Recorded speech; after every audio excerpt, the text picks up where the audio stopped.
following video was recorded live at the conference and produced by the Sound of Knowledge Incorporated. Welcome to the annual Defcon convention. This meeting was held in exciting Las Vegas, Nevada from July 9th through the 11th, 1999. This is videotape number 9, Hacking Oracle 101.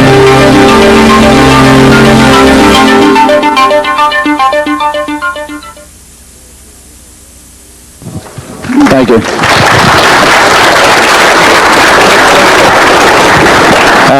First off, there's my email address. If anybody wants copies of these slides, just send me an email.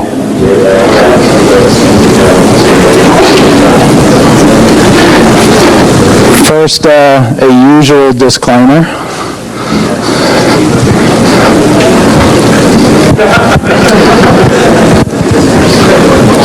And then, because of my professional affiliations, my absolutely necessary disclaimer. I'm not saying go out and use this information for any kind of illegal purposes.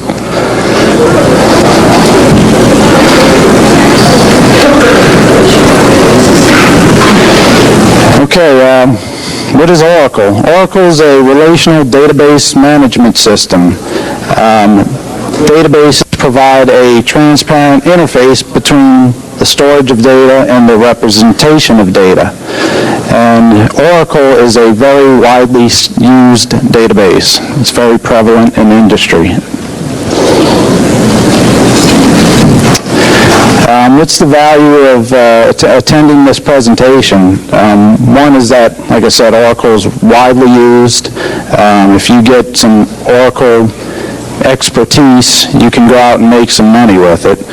And you can apply the knowledge learned here for some good things.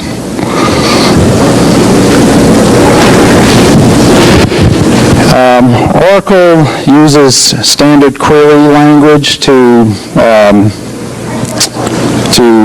get database. Here's some Oracle SQL Tools. SQL is probably the most widely used. Basically a shell to do standard query language commands. Forms is an Oracle application. Report Writer is a GUI front-end data query tool.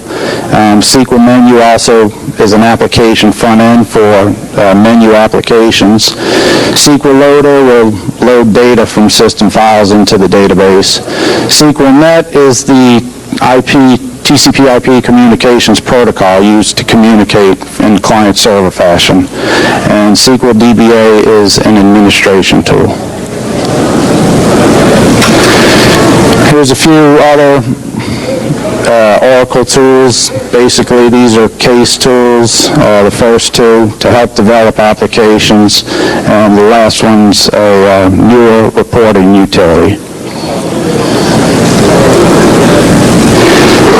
Here's current programming languages that can be used to create batch jobs or application code for Oracle applications.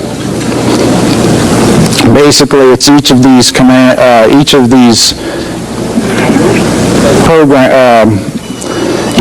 languages with a compiler that will let you embed SQL commands into that language, into that compiler. This is the way Oracle stores data in tables. Here's a sample table. These are columns, SSN, last name, first name. These are rows within the table, and any single data element within a column within a row is called a record.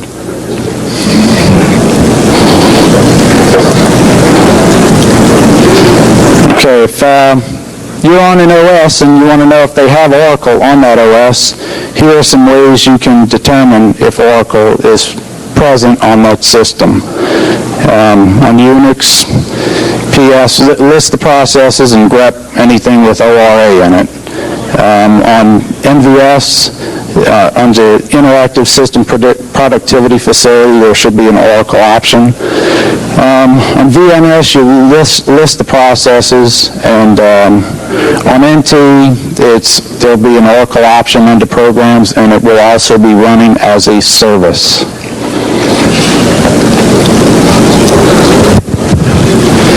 In order to access the database, you have to have a few things. You have to have your path set up to where you can access the Oracle executables. You also have to be pointing to the system ID of the database. Oracle databases are named with system IDs, and it's just basically a generic naming standard. You can name it DB01, DB02, DB03. You just have to be pointing to the valid database in order to access it. And you need a valid user ID with Connect privileges.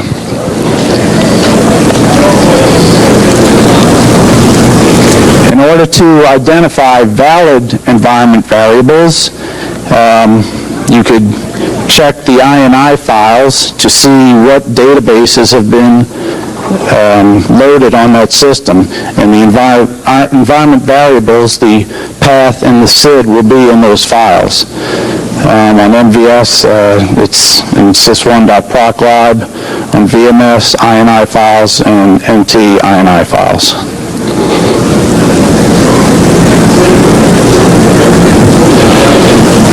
The types of user IDs that exist in an Oracle database. DBA, Database Administrator, basically can do anything they want. This is the God ID within Oracle.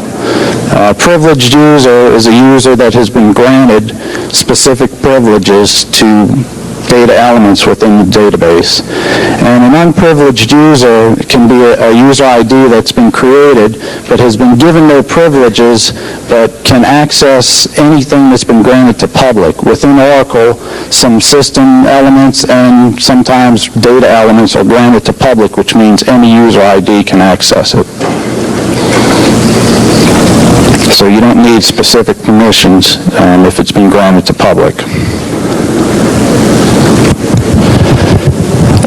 Oracle uses several different types of authentication options. One is authenticated by the operating system.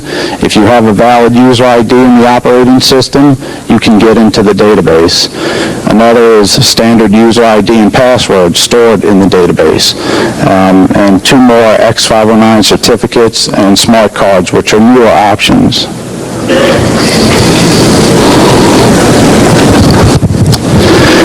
With operating system authentication, this is probably the most widely used authentication due to lack of password management within the database. And what happens in this case is you have a valid operating system user ID, and in the database you have the same ID that has a prefix of OPS $. And that's the default. It can be something different, but that's pretty much 99% of the time that's the prefix. So if you've signed on to the operating system, you type SQL plus to try and get into the SQL shell, and when it prompts you for a user ID, you just put / and it lets you into the database.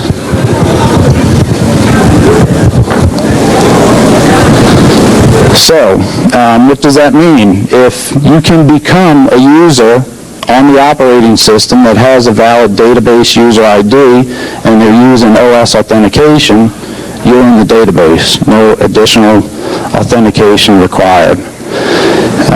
If you're doing some type of penetration testing or certification and accreditation testing, you should check out some user IDs that are on the OS that look like they're Oracle application users to see if you can get to that ID and then get to the database. Another way is to look for IDs that are in the DBA group, because if you can get to one of those IDs and get into the database, you're now God of the database.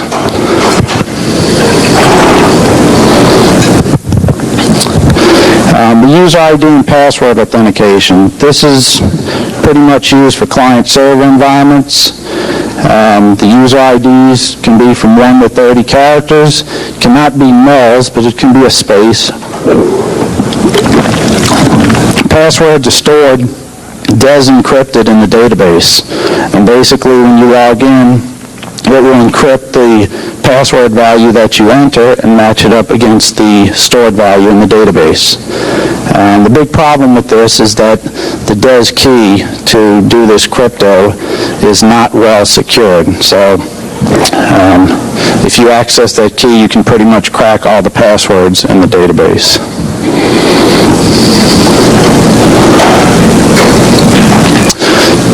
User ID and password authentication. Every Oracle implementation has 3 default user IDs and passwords. Anytime an Oracle database is installed, these IDs and passwords exist. The first one is sys. The password is changed on install. The second one is system. The password is manager. And like I said, if you're doing certification and accreditation testing, these are things you should try. And the third is Scott, password is Tiger, and that's basically an unprivileged user ID, but it's always there. But if you're a security person and you're installing, or someone's installed a database, you should go change these passwords, obviously.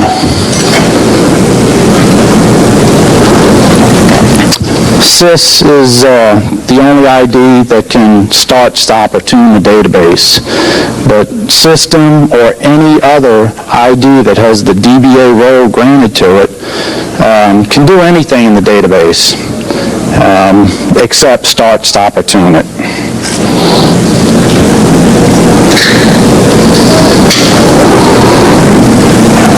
The X509 certificate authentication, the newest version of Oracle is Oracle 8. It's been around for about a year now.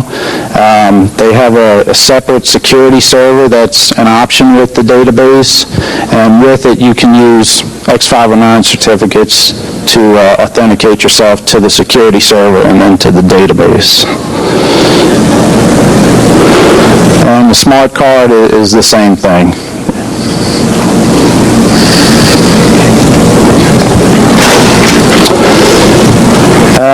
If you're doing certification and accreditation testing of a database, on most implementations, any user in the DBA group can run the SQL DBA utility and type the words connect internal and be logged in as sys. And use of the SQL DBA utility should be locked down on Oracle implementations, but it's usually not. And it won't work on NT because NT handles groups differently than Unix and VMS and MVS. It doesn't recognize group privileges the same way.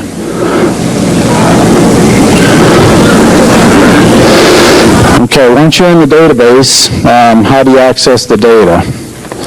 You must have specific granted access to the tables or views of the tables. Within Oracle, you can limit access to a table to certain data elements within the table through use of views. So once you're in the database, you have to have these table privileges granted to you to get to the data. Table privileges can be given on a table-by-table basis, or lots of tables can be grouped into what's called a role, and then that role can be granted to the user.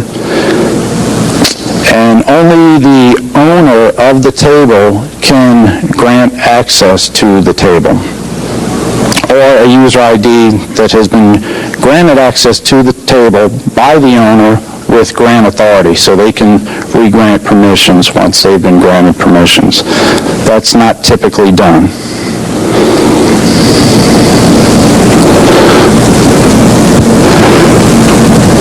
Like I said before, the access views can provide granularity of record level access. You can limit it just to specific rows or specific columns or specific records within a row within a column.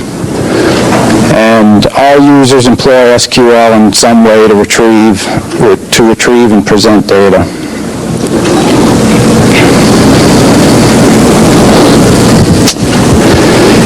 Also, besides the database, data being in the database, it's obviously in the OS files, and those OS files may not always be well protected.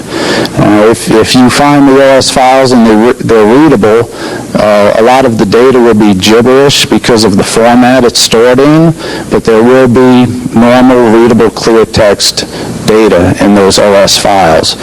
So it's not always necessary to get into the database to look at the data. Oracle subdirectories have names like those listed here. And like I said, accessing data this way is not going to restrict you to certain rows or columns or records within the database.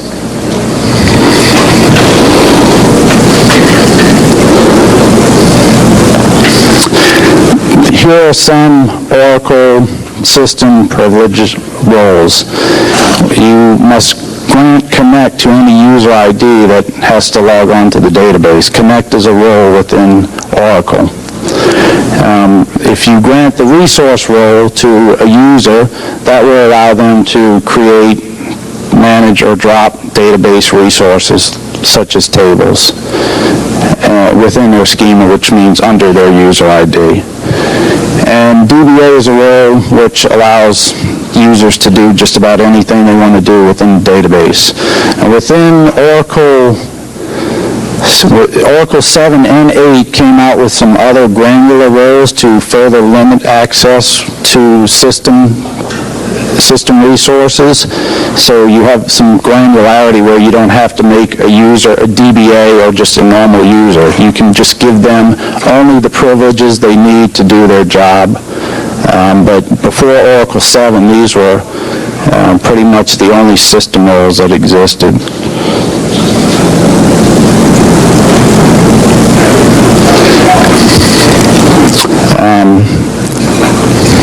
Any and all system privileges can be granted by any user with the DBA privilege. So if you want to grant a system privilege to a user, if you're a DBA, you can grant any system privilege. You cannot grant system privileges to a non-DBA with grant authority.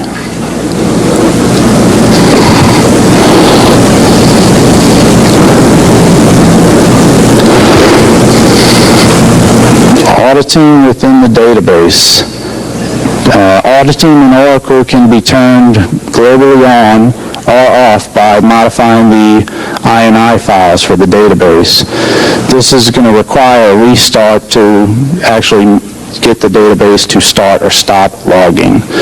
However, DBA can turn on or off auditing within the database by issuing commands, and it would not require a database restart for that change to take effect.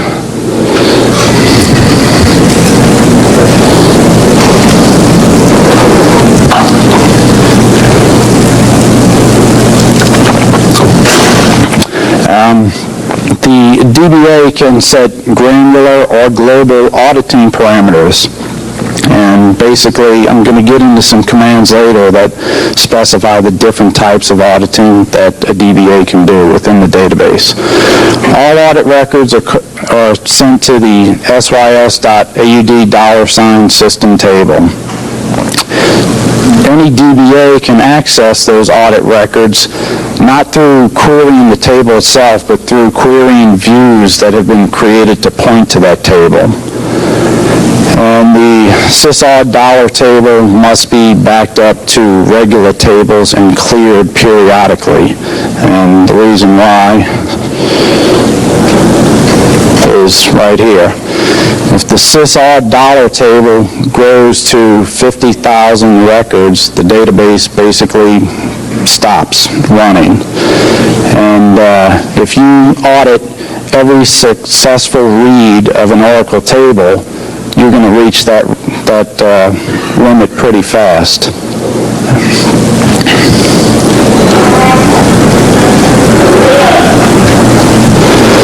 Okay, Oracle password management. Other than the fact that you have to have a password to access the database, all Oracle versions prior to version 8 have no password management features. What does that mean? That means that a user can establish a password of a space, a 1, or an A, or anything. They can establish passwords that match their names or user IDs. Passwords will never expire, and accounts will never be locked within any version of Oracle prior to 8. And most people are still on 7 or lower. And some people have moved to 8, but there's been some instability within version 8 that's kept some people from moving there. Exceptions to that prior slide, if you're trying to connect to the database after 3 unsuccessful login attempts, the SQL Plus session or login session will be terminated. However, you can restart that session thousands and thousands of times, and that user ID will never be locked. It's just a lockout on invalid passwords within the logon form. These two companies, More Systems and Braintree, offer third-party password management software for Oracle versions 7 and 8. And Oracle 8 finally put some password management into the database. Mainly because people like me bitched enough for them to do it. If you're looking at an OS and you want to know if Braintree or More is being used to do password management within an Oracle database, version 7 or 8, they have OS IDs. The Braintree user ID on the OS would be SQL CQR. I don't know what the More user ID is, but I'm sure it can be found on More's website. You call them up, ask them whatever, some information about their product. And within Oracle 8, password management parameters can be set by any DBA. And if you list the default profile on the Oracle database, it'll show the password management parameters that exist under Oracle 8, which can be turned on or off or set to different parameters or levels. Oracle TCP IP sessions. The SQLnet protocol is used to remotely connect to the Oracle database. Multiple database instances will usually run on a single server, and each instance will require its own listener or port. So basically you can have 3 or 4 or 5 database instances running on an operating system, and you just have to have separate listeners for the SQLnet connection to connect to. And Oracle server listeners usually run in this port range, 1500 to 1599.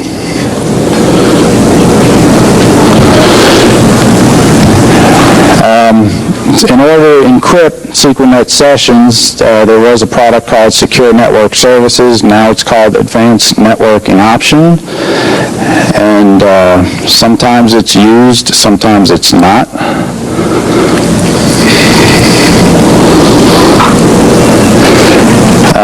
The crypto strength of ANO is pretty good, but there are some flaws in the key exchange protocol.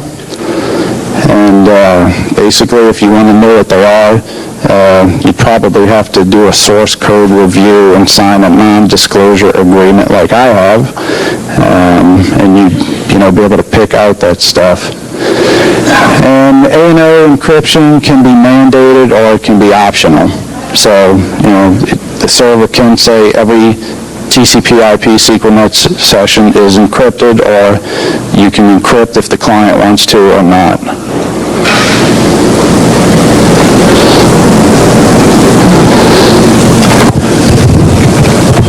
Here's some useful SQL statements.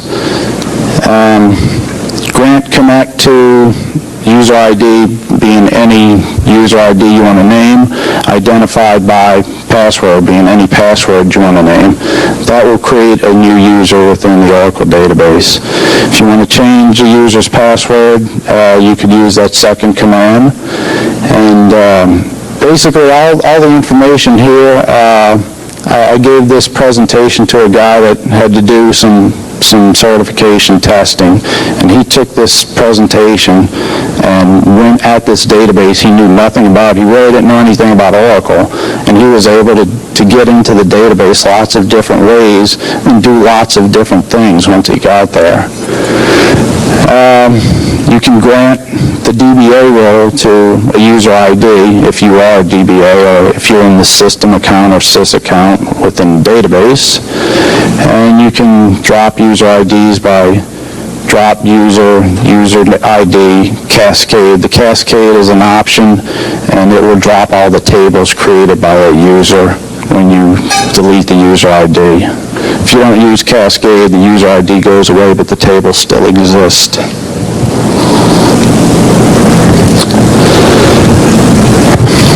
You can look at all user IDs and passwords in the database by issuing the top command. You have to be a DBA to access any DBA table, and basically that's any table that starts with the name sys.dba something.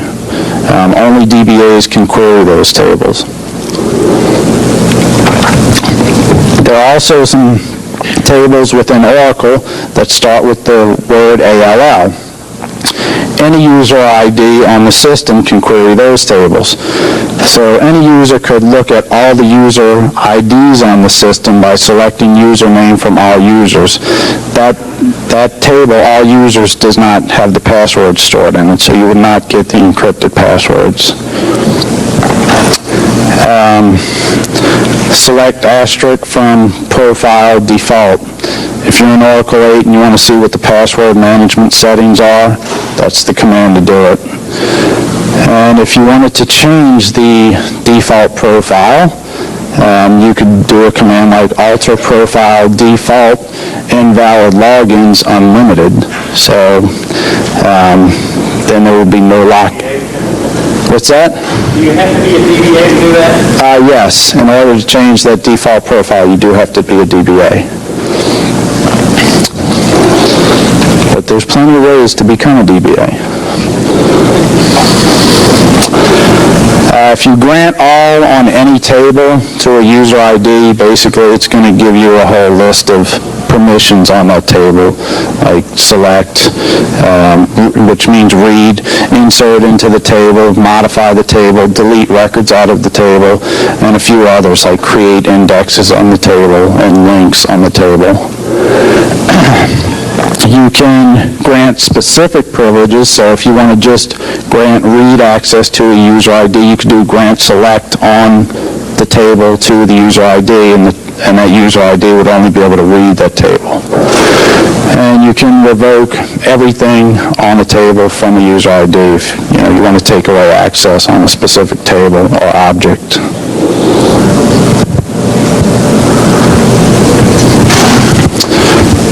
If you want to create a row, basically it's just create row and row name, and drop a row or delete a row, drop row, row name.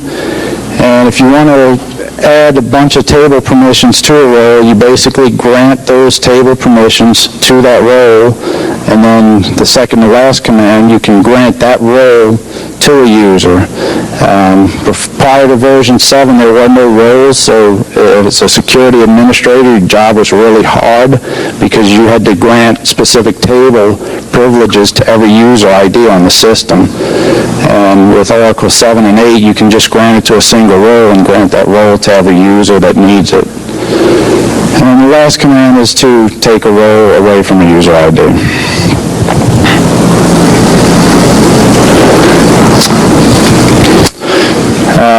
The granular auditing options are alluded to here. You can turn on auditing for any successful login by using the top command. You can turn on auditing for any unsuccessful login by using the second command. And you can audit specific privileges. Say, anytime someone updates a table, you can audit just that, updates on default, like any table on the system. If you issue that command, any table that gets updated will cut an audit record. Or you can do it on a specific table.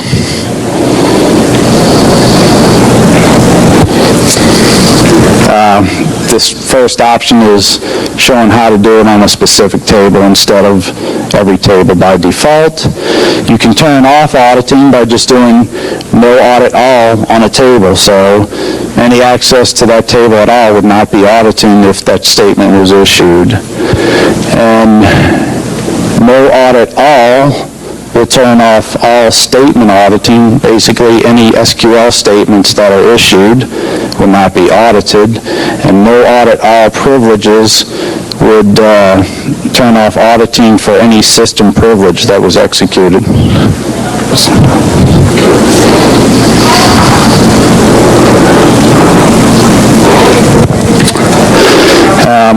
No audit all on default will turn off all default audits.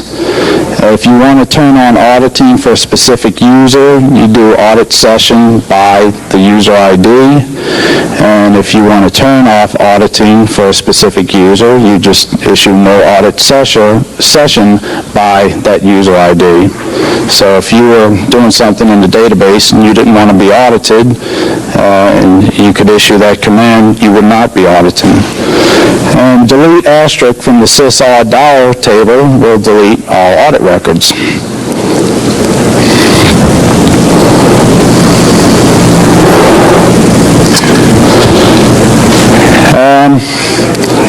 This first statement, say you're querying a database that has a bunch of credit card numbers. This would show you how to possibly retrieve some of those credit card numbers, or a database that had some other data.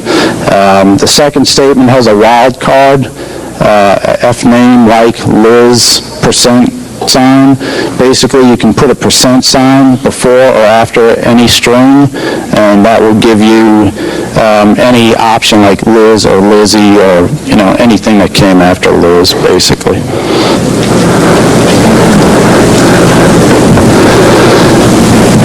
If you wanted to see all the tables in the database, you could select owner and table name from sysdba tables. If you wanted to list all columns within a table, you would do a describe on that table. And if you want to list audit records, here's one of the audit views of the sysall dollar table that can be queried to look at all audit records for a specific user.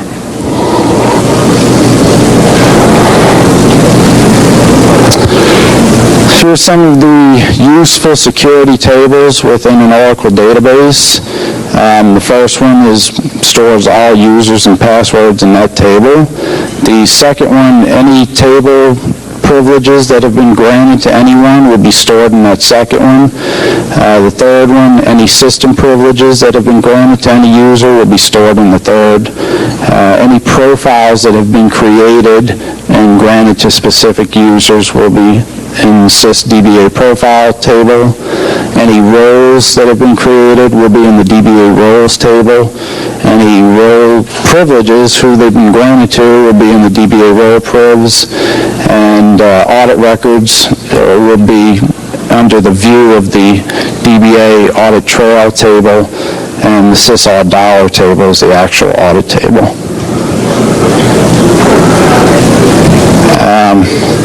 It kind of went quick, but that's it. If anybody has any questions, now's the time. Yes? I'm a newbie when it comes to Oracle, but I come from the SQL server on the AS400. Does Oracle do anything like a rollback file? And if it does, and thinking about OS tags on files, is there any way to take, for instance, a rollback file for OS type files, transport them off, and set them up in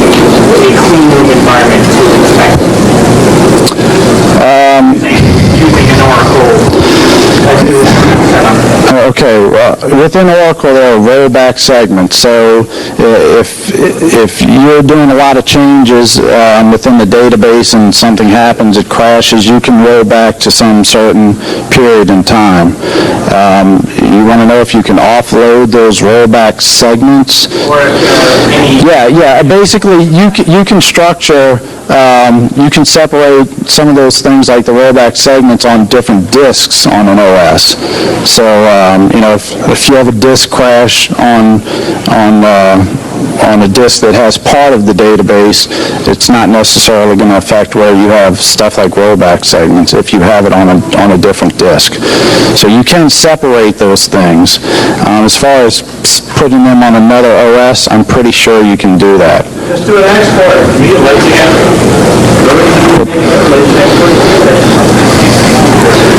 I'm thinking of an OS tag. We're not...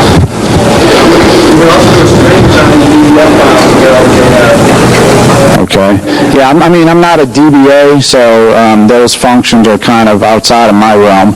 I do know that if you're issuing a bunch of SQL statements and you're not committing those statements to the database periodically, you'll overflow the rollback segments and the database will grind to a halt. So, if you're issuing 100 create user or 1,000 create user commands and you're not committing those commands every 50 user IDs or something, you'll overflow the rollback segments and the system will halt.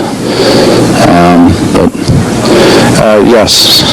On operating system authenticated accounts, as soon as you enter a password, is the password possible to authenticate using that password or will the operating system?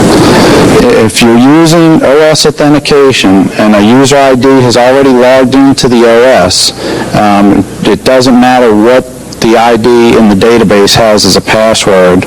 If it's set up to use OS authentication and the ID exists that matches the OS ID and has an opt style or prefix, they'll log in. No, if you want them to have to log into the database, don't use the OS authentication. They log into the OS, but if you create an ID for them in the database, don't prefix it with the opt dollar, and when they connect, they'll have to supply the user ID and password. What is it? Is that opt dollar prefix? For example, the SQL connection is possible to use that stored go into the database, authentication, and those SQLnet using that opt dollar account? Right. If you're doing SQLnet, that's not OS authentication because you're client server mode. You're not logged into the OS. And the ID can exist just as a regular user ID with a password, or it can be opt dollar user ID with a password. And you'll have to type opt dollar user ID and the password if you're coming in over SQLnet because you haven't authenticated to the OS. Yes. No, I have not. I've seen some of it, some sales pitch stuff. Do you have any specific questions about it, or? Yeah, there's problems with that. One of them will use a global user ID to access the database, and it's doing all the ID mappings at the web server. I personally have a little heartache with that, but haven't fooled with it much. Yes. It's Vandle at exploit.com. The O in exploit is a 0. Yes.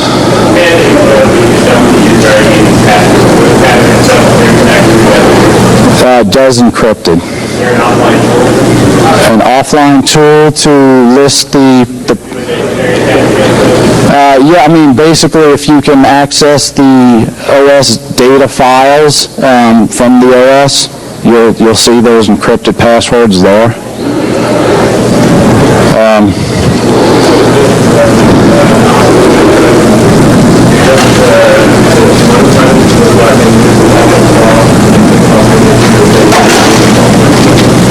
Okay. Yes.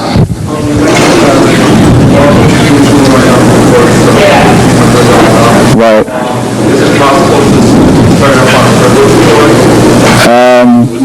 just to start, he's asking if it's possible to start the SQLnet listener on a privileged part, like less than 1023, are you asking? If that port's not being used by another service, yes, you can specify the listener to use one of those privileged ports if it's not being used. Yes.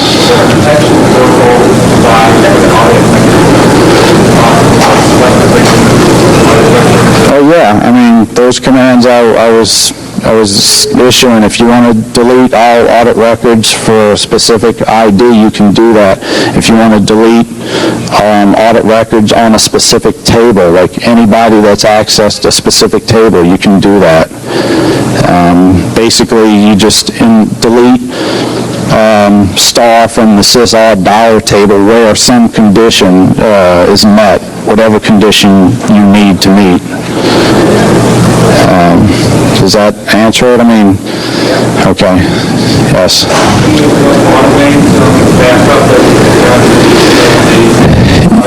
Yeah, you can, but typically it's a date-based thing where you offload all you know, if you're going to be making audit backups, you probably want to store them by some weekly parameter or monthly parameter or daily parameter.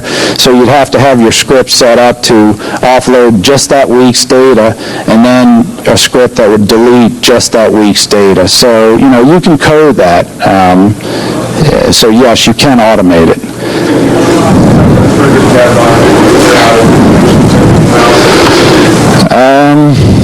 If you could, not in the database itself, I mean, there's nothing to trigger that. You could set up something in like cron to go check it, and, you know, if you can select count from the table, and it'll give you how many records, how many rows are in that sysall dollar table, and based on some output condition of it's greater than whatever, 40,000, then you can, you know, kick off whatever you need to clear it out. Yeah. Yes.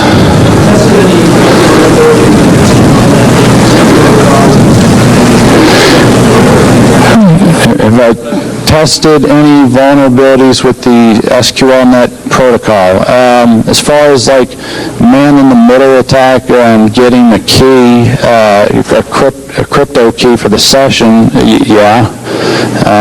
But I mean, as far as anything else, you know, it's either encrypted or it's not. As far as connecting to the database with SQLnet, you know, you have to have a valid ID once you get there. I haven't found a way to like exploit that to get in otherwise. Yes. The user with DB equipment is allowed to drop the stuff DB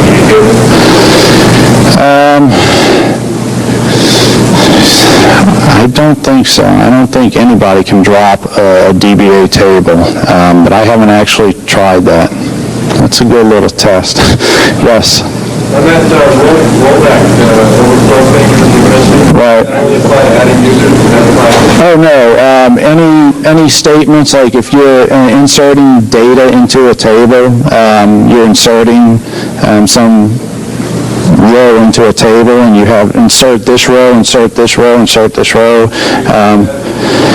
You can insert to any table you have access to. Yeah, I mean, basically, if you have access to do some type of command that's going to alter any kind of data, whether it's creating users or inserting data or deleting data, whatever you have access to do, if you do too many of them without committing them, you will overflow that rollback segment.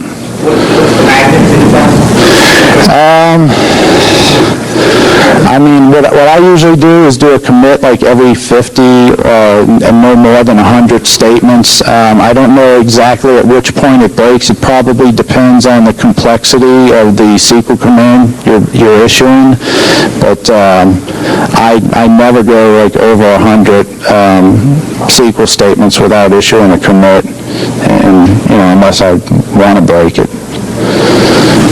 Yes. You mentioned earlier that the SQL is vulnerable. That's currently done by Oracle to protect against it.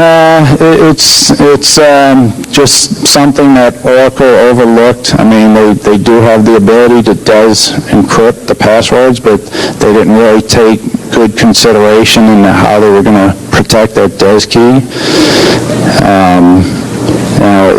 Can they fix that? Yeah. Is it fixed right now? No. How is it affected? How is it protected? Basically, it's not. There's a few ways you can find out. You can fool around with it and find it yourself. You can do a source code review and, sign a non-disclosure statement like I did, which is why I'm not disclosing it right now, and you'll find it. Or you can get me drunk and maybe I'll tell you later. So, yes.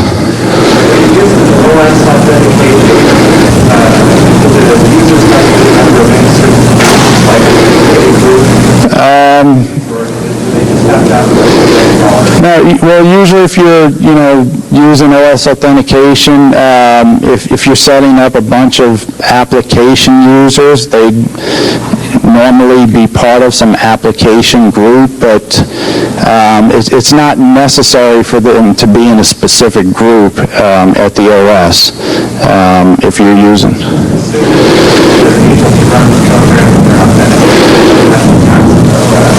Right, with the exception of if they're in the DBA group and they run the SQL DBA utility. That's the only time it'll actually check what the group is. Yes. I have two questions. First question is, as far as SQL goes, is there a way to lock it down such that, on the web server to Oracle database, that you can only execute stored procedures on the Oracle database, running live SQL request process? And then the second thing is, have you found any good application proxies that can filter SQL?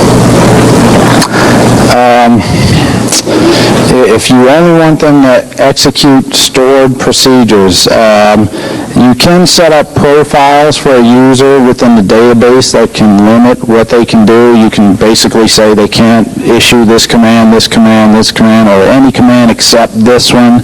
So yeah, you can do some stuff to limit what they can execute over a SQLnet connection. The second part of that was... Application proxies.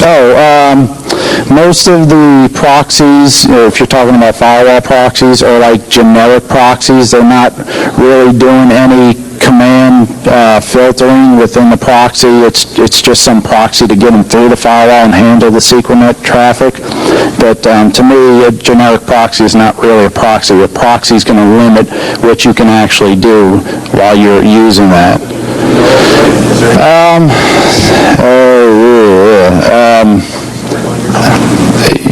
This guy's saying Sidewinder. Sidewinder will do it, but I don't know what it limits you. it doesn't always work right for the force code to work right. Yeah, what is it limiting? What is it stopping you from doing? Versions of SQL, in my experience, so we'll just get drop connections and things like that in the string. Most of 90% of the time, it's worked right. But there have been too many bugs. Security guys don't know if many here, but they say it should be. It's supposed to be fixed in version 4. Yeah. Well, most of the ones I've seen were generic, but... Topic of the policy is just with the generic policies, it doesn't always work because anyone can download a Oracle net with SQL net configured, but maybe also with the other factors. And you're not always saying that these are not using. Right. Well, it does that on NT. The SQLnet implementation on NT uses like a wide range of ports, which is really effed up, if you're like some kind of security administrator. On Unix, it doesn't do that. The listener listens on this port and this port only. So, yeah, if you're running NT and trying to do SQLnet, you could have a situation where you can't use proxies because of the wide range of ports, and the proxy's not going to handle that. Yes.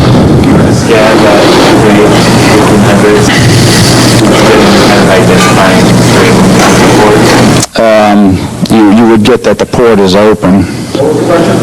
If you were port scanning, you know, would you know if the port was being used? Yeah. You would just get an open port and not